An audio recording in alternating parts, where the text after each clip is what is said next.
Mi, ano-ano yung mga dadalhin kapag first timer na factory worker dyan sa bansang Taiwan? Ako si Shella, legal wife dito sa bansang Taiwan. Isa ito sa katanungan sa akin kung ano-ano ba ang dapat dalhin kapag ikaw ay magkatrabaho dito sa bansang Taiwan. Number 1, cash. Mga nasa 6,000 or 8,000 NT ay sapat na sa loob ng isang buwan. Depende ito kung gaano ka kagastos. Number 2, magdala kayo ng mga gamot gaya ng Bioflu, Diatab, Nosep.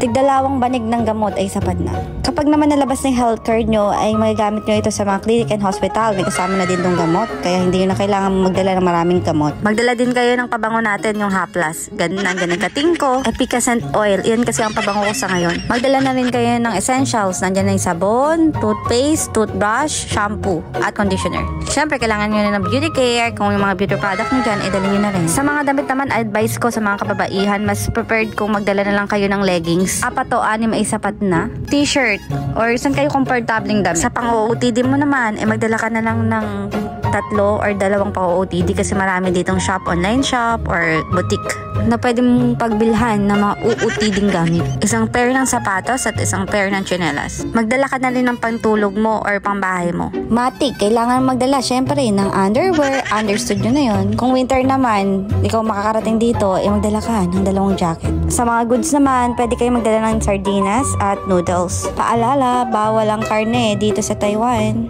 Mahigpit na pinagbabawal dito sa Taiwan ang pagdadala ng karne kahit na ito ay luto pa. Maraming Filipino store dito. Kung maubusan kayo ng stock, pwede kayong bumili sa mga Filipino store. Kailangan nyo ding baunin si pasensya, lakas ng loob at si tiwala. Yan kasi yung magsisilbing lakas mo dito sa Taiwan.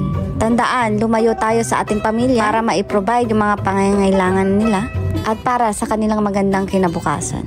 Kaya laban lang.